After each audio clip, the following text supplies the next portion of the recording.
Hello students, welcome to Science Learning Gateway. I hope you all are doing good and studying at your homes. So today in this tutorial we will do class 8 science chapter number 7, getting to know plants question answer.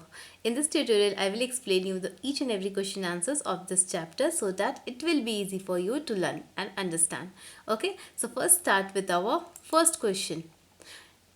In the first question, what is the question? Correct the following statement and rewrite them in your notebook. Some questions are given over there, some points are given. We have to correct the statement, and again you have to write these after correcting you have to write this in your notebook. So let's start with our discussion. First question, what we have: stem absorbs water and minerals from the soil. This is not the correct statement. This is wrong, no, because stems cannot absorb water and minerals from the soil. Who absorbs the water and minerals from the soil? Roots, because roots are present in the soil. So roots will absorb water and minerals from the soil. So what you will write after correcting the statement? Roots absorbs water and minerals from the soil. In place of stem, you have to write roots. Okay, second, what we have: leaves hold the plant upright. Leaves can't hold the plant upright, right? Leaves cannot hold the plant upright. With the help of leaves, plant cannot stand upright. So who holds the plant upright? Roots hold the plant upright, because roots are the base of the plant. They are present in the soil. With the help of the roots, the plant stand upright.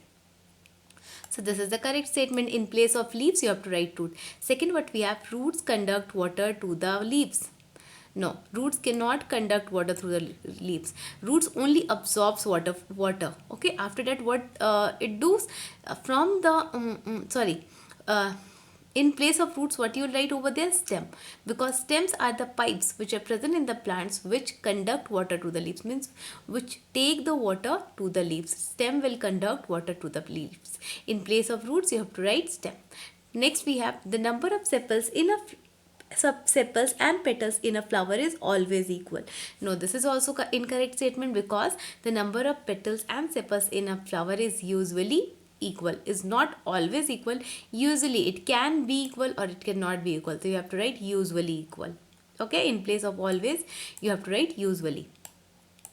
Next, what we have: if the sepals of a flowers are joined together, its petals are also joined. This is also incorrect statement. So what is the correct answer? If the sepals of a flowers are joined together, its petals are not necessarily joined together. Okay, it is not necessary that the petals will also be joined. So you have to write are not necessarily joined together. Next question, what do we have: if the petals of a flower are joined together, suppose if petals will be joined, then pistil is joined to the petal. If the petals of a flower are joined together, then pistil is also not necessarily joined to the petals. So in both the statement, you have to add the word are not necessarily, is not necessarily, that it's not necessary or compulsory that the petals will be joined and pistils will be joined. So you have to write are not necessarily joined. Next question, what we have: draw a leaf, a taproot and a flower. You have studied for table 7. Okay, so you have in your chapter number 7, getting to know plants, you have studied about the leaf, taproot and the flower, right? So those diagram only you have to draw over there. For example, this is the diagram of a leaf. So what are the parts of the leaf? See, suppose this is our stem, okay, and the part through which the leaf is attached to the stem is called petiole. Petiole is that part of the leaf through which the leaf is attached to the stem. Second, the line which is present at the center, this is called midrib. The midrib is that vein of the leaf which is present at the center. Middle, mid means middle, it will be present in the middle, in the center. Okay, next, the broad green part of the leaf is called lamina. Lamina. Okay, the broad green part of the leaf is called lamina. Na. Lamina. Okay, and the lines which are drawn on the leaves like this and this and this, these are called the veins. Okay, so altogether these are the parts of the leaves. Next, we have the taproots. Taproots are present in which of the plants? Taproots can be present in plants like rose. It can be present in plants like mango. Okay, the plants which are having reticulate velation, in those plants taproots will be present. So it is having a long root like this, and from there small roots will be coming. So this is the diagram of your taproot. Okay, next, flower diagram. So what are the parts of a flower? Let's understand this through a diagram. Okay, so this one, the leaf like the green leaf-like part of the flower. This is called the sepals. Okay, and the colored part of the flower, like it can be red, it can be yellow, those colored parts of the flower are called the petals. Okay, then in the center we have stigma, style and ovary. These are called the female part of the flower, and these three are collectively known as pistil. This is the female part of the flower: stigma, style and ovary. So these are known as pistil. These three structures are collectively known as pistil, and it is the female part of the flower. Next, if we will talk about the male part of the flower, what are the male parts of the flower? Anther and filament, and these two are collectively known as stamens, and these are the male part of the flower. To all together, a flower is having this part. So you can practice this diagram in your notebook. Next question what we have: can you find a plant in your house or in a neighborhood which has a long but a weak stem? Write its name. In which category would you classify it? Yes, we can see this type of plant which is having a long stem but it is weak also. Which plant is there? You can see it can be in your house also, or it can be in your friend's house or your relative's house or in your neighborhood or in your neighbor's house. So the name of the plant is money plant. Okay. Money plant you can easily see in your house also and in your neighbor's house also. It is having a long stem but the stems are very weak. And in which category we can place this money plant? It is placed in the category called climbers, because if we will give support to this money plant, it will take the support and it will stand upright. Okay, like for example, if we will give one rope or stick to this money plant, it will take the support and it will stand upright. So money plant is that plant. Next, what is the function of stem in a plant? We have to write the functions of stem in a plant. So stem will perform many functions in a plant. So one by one we will discuss all of them. A stem performs the following function. First function: stems hold the plant upright. Okay, stem will help the plant to stand upright. It will stand upright because of the stems. Stem will give support to the plant. Next, it transports water from roots to different parts of the plant. This is also correct. Roots will absorb the water, but it will be transported to different parts of the plant because of the stem.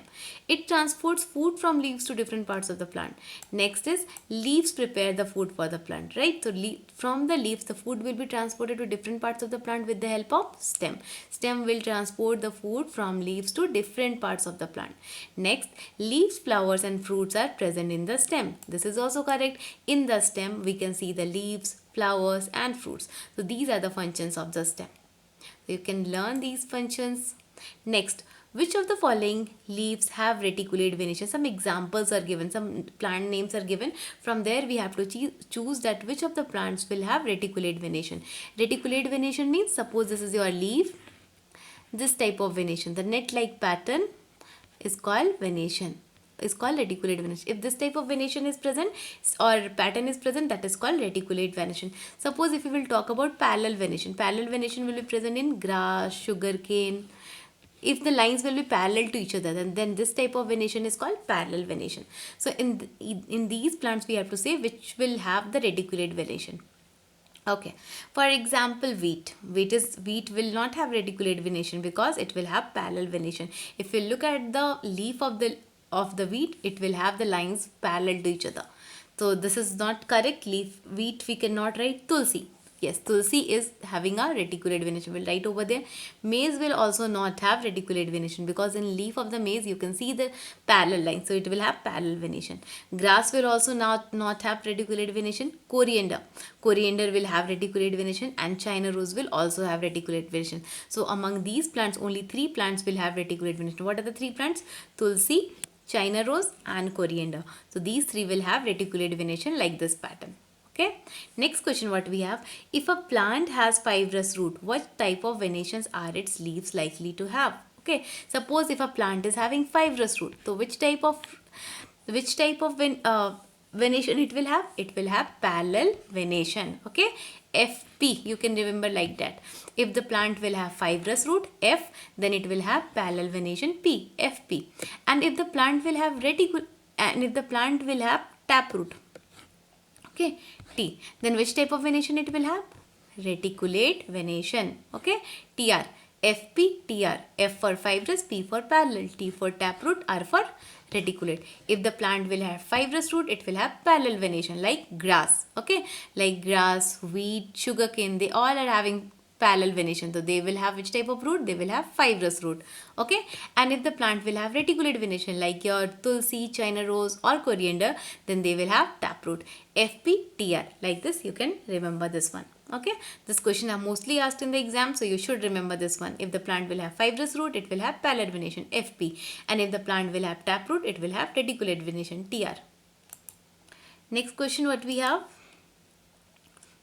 If a plant has leaves with reticulate venation, see just opposite question they have given in this one also. If a plant is having reticulate venation, then which type of roots they will have? Reticulate venation. What I have told you, TR, reticulate venation, then it will have taproot. Correct? So it will have taproot. Next, is it possible for you to find out whether a plant has taproot or fibrous root by looking at the impression of its leaf on a sheet of paper?